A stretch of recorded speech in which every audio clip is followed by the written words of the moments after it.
आज हर एक सेक्टर में जो कार्य हो रहे हैं, डिफेंस सेक्टर में प्रधानमंत्री जी ने देश के अंदर डिफेंस मैन्युफैक्चरिंग कॉरिडोर के जो 2 नए सेक्टर देश के अंदर चिन्हित किए थे कार्य करने के लिए, उनमें उत्तर प्रदेश के अंदर भी और तमिलनाडु के अंदर भी 2 डिफेंस मैन्युफैक्चरिंग कॉरिडोर दिए थे। उत्तर प्रदेश के अंदर 6 नोड में हम इसको विकसित कर रहे हैं और मेरा अब तक जो अनुमान है कि लगभग 25,000 करोड़ रुपए से अधिक के निवेश के प्रस्ताव हमारे पास आए हैं। और इसमें लखनऊ का जो नोड है, मुझे बताते हुए प्रसन्नता है कि लखनऊ का नोड जिसके माध्यम से हम ब्रह्मोस मिसाइल वहां पर उसका प्रोडक्शन भी प्रारंभ कर दिए हैं और उसको हम लोगों ने वहां पर, मुझे बताते हुए प्रसन्नता है कि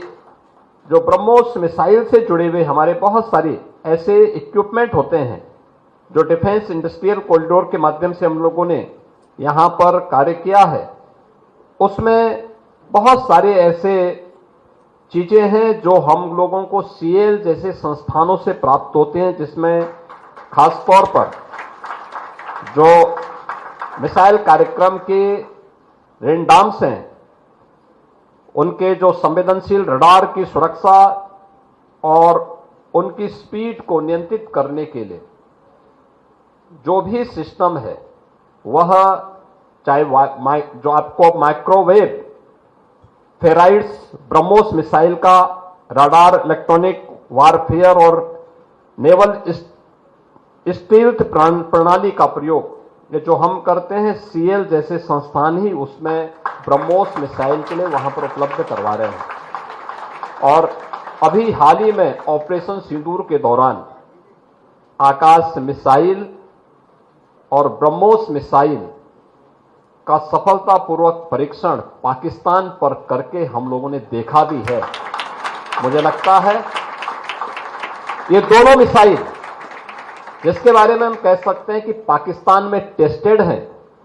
और दुनिया के लिए ट्रस्टेड बन चुके हैं, ये हमारी उस स्ट्रेंथ को बताता है जो देश की रक्षा आवश्यकताओं की पूर्ति करने में एक बड़ी भूमिका का निर्वहन कर रहा है। प्रधानमंत्री जी ने भी तय किया है 2070 तक हमें नेट जीरो के लक्ष्य को प्राप्त करना है। नेट जीरो के लक्ष्य को प्राप्त करने के लिए अगर आप देखेंगे, दुनिया के तमाम विकसित देशों ने अपने यहां थर्मल पावर के प्रोडक्शन को बैन किया है, कंट्रोल किया है। उन्होंने रिन्यूएबल एनर्जी को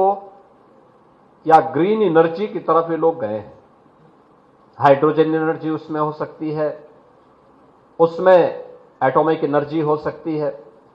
ये बहुत सारी चीजें हैं जिसमें उन लोगों ने कदम बढ़ाए हैं। भारत के अंदर इलेक्ट्रॉनिक्स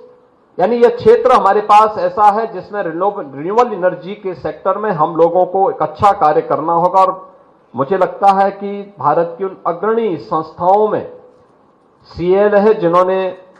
सोलर फोटोवोल्टिक मॉड्यूल स्थापित किया है, उसको बनाने में सफलता प्राप्त की है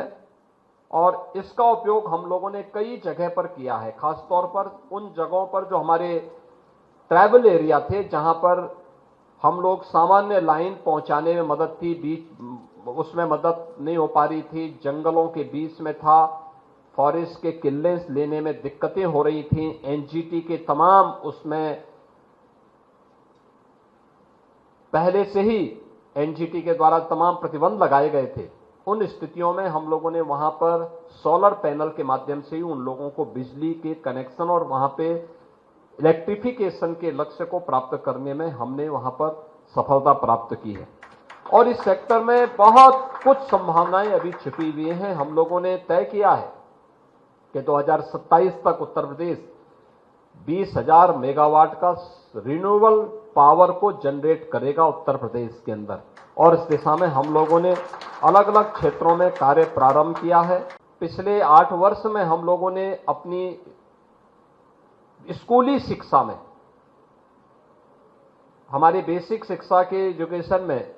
पढ़ने वाले बच्चों की संख्या है वर्तमान में लगभग यानी जो सरकारी संस्थान है अकेले उनमें 1,91,00,000 बच्चे पढ़ते हैं।